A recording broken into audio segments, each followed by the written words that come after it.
Welcome everyone. It is my pleasure to be here. My name is Hyunong Choi, and I am a professor at Department of Industrial and Management Systems Engineering from Kyung University in South Korea. And today I will be delivering a lecture on the topic, Why Energy Transition, the New Rules of Growth. Before we start, let me introduce myself and my work briefly. As I mentioned earlier, I am a professor at the Kyung University and the director of the Technology and Data Intelligence Lab. My research focuses on how technology can solve complex challenges in our society with a focus on energy and IT technologies. To give you a better idea of my work, here are three keywords I usually focus on. The first is social acceptance. I investigate how the public perceives and accepts newly introduced energy infrastructure or policies, which is a critical factor for successful implementation. The second is economic and environmental analysis. I conduct economic feasibility and environmental impact analysis for new technologies using various data-driven approaches. The third is emerging technologies. I apply machine learning and pattern analysis to identify emerging sustainable technologies that are likely to disrupt and shape our future. So now, back to the lecture. Today's topic is why energy transition, the new rules of growth. While South Korea is famous for its economic success, which is often referred to as miracle on the Han River, the strategies that fueled that success are being challenged by a new global reality. Today, energy policy is no longer just a supporting player for the industry. It has become a central determinant of national competitiveness and economic survival. We will explore why this shift is happening and how emerging economies can use a leapfrogging strategy to bypass old inefficient paths and move directly toward a sustainable future. Today's lecture is divided into four main parts. The first is the past. Here we will look at the economic miracle achieved by Korea, known as the miracle on the Han River, and how energy policy supported growth at that time. The second is the shift. Here we will examine how the current global environment has changed compared to the past. The third is the reason. Here we will discuss why energy transition is now essential for national competitiveness. And finally, the opportunity. Here I will specifically introduce the leapfrogging opportunity that emerging economies can seize. So let's start with the story of the past. So as you all know, Korea achieved rapid economic growth that is truly rare in world history. We often refer to this extraordinary transformation as the miracle on the Han River. Let's look at the data to get some intuition. In 1970, Korea's GDP was merely 9 billion US dollars. By 1990, it has surged to 283 billion US dollar, which is a 30-fold increase in just 2 decades. Finally, in 2020, our GDP exceeded 1.7 trillion US dollar, making the South Korea the 9th largest economy in the world. Moreover, you can see the GNI per capita trend graph on the right, also increasing dramatically. And these aren't just a collection of numbers. It represents the profound shift in the quality of life and the economic status of Korean people. So, how did Korea achieve this rapid growth? The key was state-led and export-oriented industrialization. The government selected and fully supported key industries such as steel, petrochemicals, automotives, shipbuilding, electronics, and semiconductors. The photo on the left you see is the post-coal steel mill in the 1970s. This hot blast furnace was the very engine of Korea's economic growth. On the other hand, the photo on the right shows the export size and trade dependency of Korea surging after 1970s, which was backed by cost advantage but from strong government support policies. Then, how did government support Korean firms to have cost advantages? One of the key support was the effective energy policy. During Korea's rapid growth era in the 1970s and 80s, the goal of the energy policy was very clear. It was strictly a supply-oriented policy. Back then, the focus was the stable supply of low-cost energy. This was because key growth engines such as steel and petrochemical industry are highly energy intensive, which implies the cost of energy plays a critical role in industrial competitiveness. And as you all know, industrial competitiveness is key to the national wealth, and this implies that stable and low-cost supply of energy is key to industrial competitiveness. At that time, energy policy was treated as a subset of industrial policy, and the government focused on low-cost baseload power sources like nuclear and coal to ensure price competitiveness. The government's role was also decisive in infrastructure development. In the early stages of our nation's development, the strategy was clear. Economic growth through industrialization came first. Consequently, grid expansion to industrial complexes was prioritized over residential needs. To execute this massive task, the government utilized KEPCO, a unified state utility company. This centralized approach was essential. It ensured this standardized, efficient, and rapid electrification of the entire nation, providing the reliable power that industries demanded. A prime symbol of this effort is the Gumi National Industrial Complex, formed in 1973.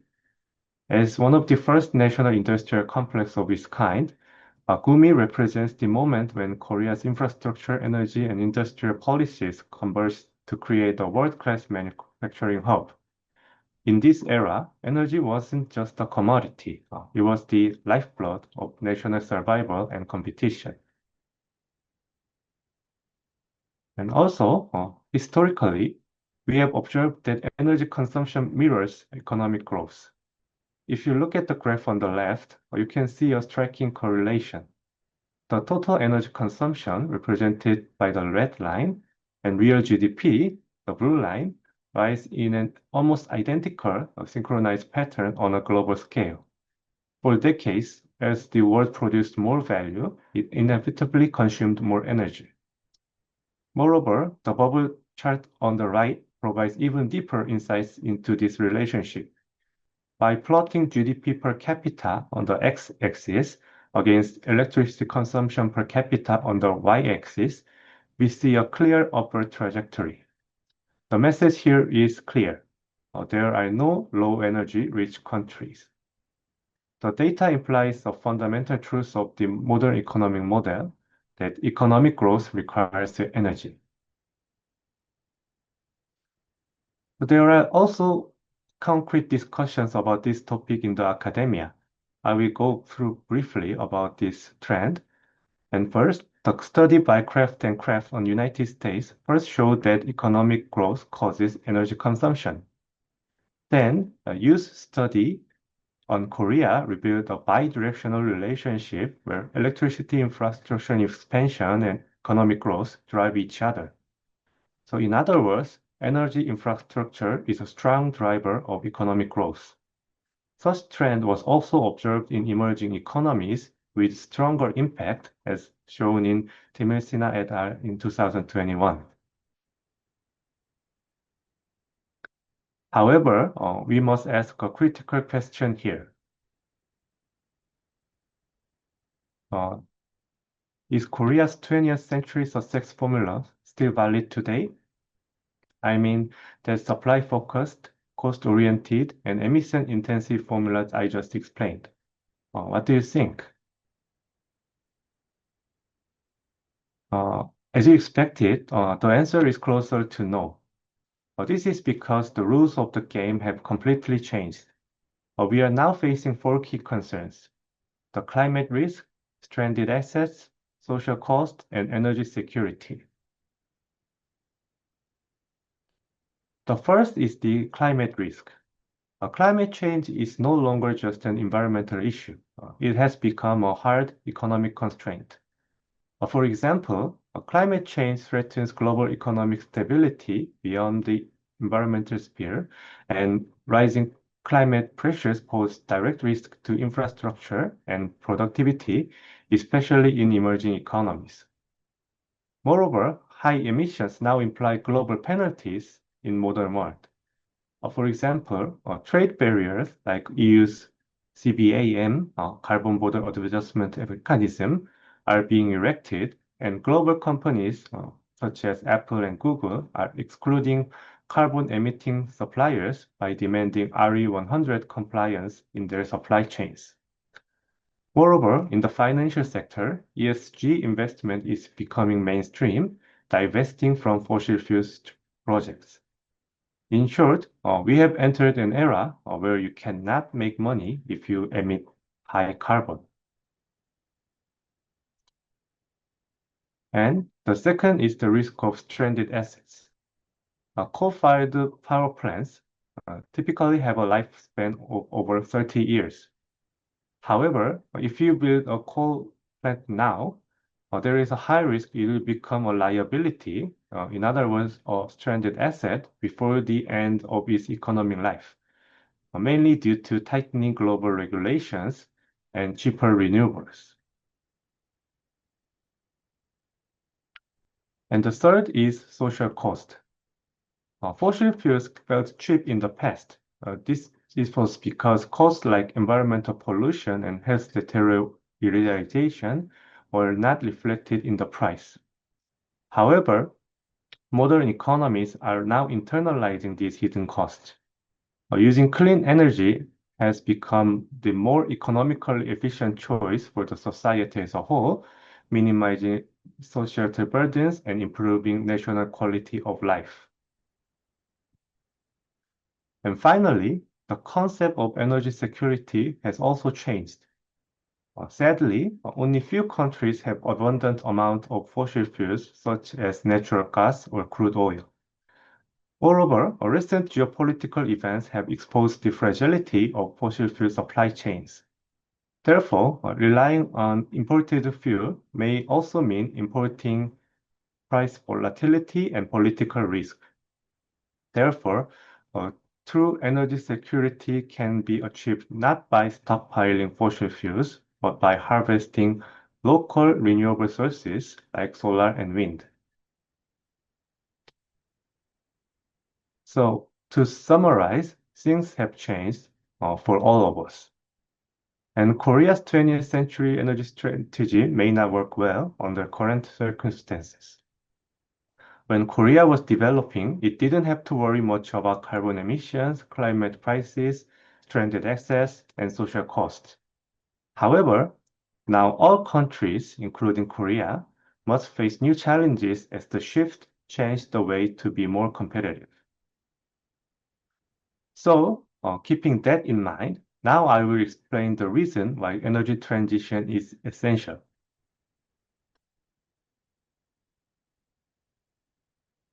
There are three main reasons.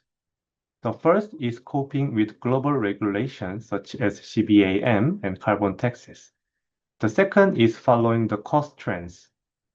And the third is securing future competitiveness. First, think about the CBAM, Carbon Border Adjustment Mechanism I mentioned earlier. This is effectively a green tariff and trade barrier, and other major markets are expected to follow such trends. Therefore, high carbon intensity now implies high cost and a loss of export competitiveness. Moreover, unpredictable supply chain worsens the cost and supply risk associated with fossil fuel. The ability to respond to climate change associated regulations such as CBAM is now a direct determinant of national competitiveness and export viability. Next, a remarkable change has also occurred in terms of the cost. That is grid parity. The grid parity is the tipping point in the energy industry when an alternative energy sources like solar or wind can generate electricity at a cost that is less than or equal to the price of purchasing power from the traditional electricity grid. Now, in at least two-thirds of the global market, solar and wind are the cheapest sources of newly built generation plants. Look at the graph showing the change in LCOE of different power sources. LCOE, levelized cost of electricity, is the lifetime cost of generating 1 unit of electricity, considering both capital cost and operation cost. Since 2010, the cost of solar PV and onshore wind, which is represented in orange and blue line on the graph, has dropped significantly in terms of LCOE. In contrast, coal and nuclear cost, represented in purple and green line in the graph, has stagnated or even risen. So, saying renewable energy is expensive is a thing of the past, and technological advances will accelerate this trend. And finally, being green is securing new competency. Now, green means low cost and low risk. Renewables have low and stable fuel costs. This shields our industries from the shock of volatile fossil fuel price shocks. Furthermore, global clients are mandating clean energy use in their supply chain, which implies being green is no longer a choice but a license to operate. Finally, the global supply chain is being disrupted due to climate change, which implies climate resilience can be a key factor in investment decisions. Conversely, continuing to rely on fossil fuels is like falling into a trap. Considering its price volatility, supply risk, and recovery costs from climate crisis, fossil fuel dependence can be an economic drain rather than a booster for economic growth. Then, what opportunities lie ahead of it for emerging economies? Of course, energy transition is difficult. It requires high investment, technological capability, and human resources. Moreover, problems like energy trilemma and grid instability are not easy to solve. So because of that, energy transition is hard for all countries, including Korea and other advanced economies. However, emerging economies possess a unique advantage that advanced economies do not have. You can use the leapfrogging strategy. So the leapfrogging is a development strategy where the nations keep intermediate stages of technological evolution, avoiding the inefficient path taken by advanced economies in the past to move directly to the latest, most efficient technologies. For example, in telecommunications, some emerging economies skip the landline phone and move directly to wireless phones. In finance, some emerging economies skip the credit card-based financial system and move directly to mobile and online payment system. In energy transition, advanced economies may face massive transition costs due to various problems, including stranded assets, grid rigidity, and socio-economic friction. However, emerging economies do not have this legacy trap. You don't need to echo the fossil fuel-dependent industrialization path. You can transit directly to a clean and efficient energy system. Now, let's look at what this leapfrogging actually looks like in practice or in the process of energy transition. For emerging economies, the goal isn't just to catch up. It's to skip the obsolete, dirty middle steps that advanced economies are currently struggling to leave behind. Here, I would like to introduce 4 examples briefly. The first is digitalized energy management. The old path involved manual metering and paper billing, followed by a very disruptive and expensive transition to digital systems. A critical, often overlooked challenge in this old path is the labor-related disputes with existing manual meter readers during the automation process. Emerging economies have the opportunity to leap straight to smart meters and mobile payments. This allows for efficient real-time energy management from day one. The second is from centralized to decentralized grids. Instead of building massive, rigid coal-fired plants and expanding centralized grids, which is incredibly slow and costly, the leap involves adopting microgrids and distributed energy. This pace provides faster, more resilient electrification, especially for remote or developing areas. The third is from fossil fuels to renewables. The 20th century formula was to increase GDP through carbon-intensive industrialization first. However, the leapfrogging strategy means investing in renewables immediately. This prevents carbon lock-in, where a nation becomes stuck with fossil fuel infrastructure that is both environmentally and economically problematic. And finally, the fourth is job creation. Let's talk about the labor issue. Traditional fossil fuel jobs now carry a high stranded asset risk, meaning those jobs may disappear as the world moves away from coal and oil.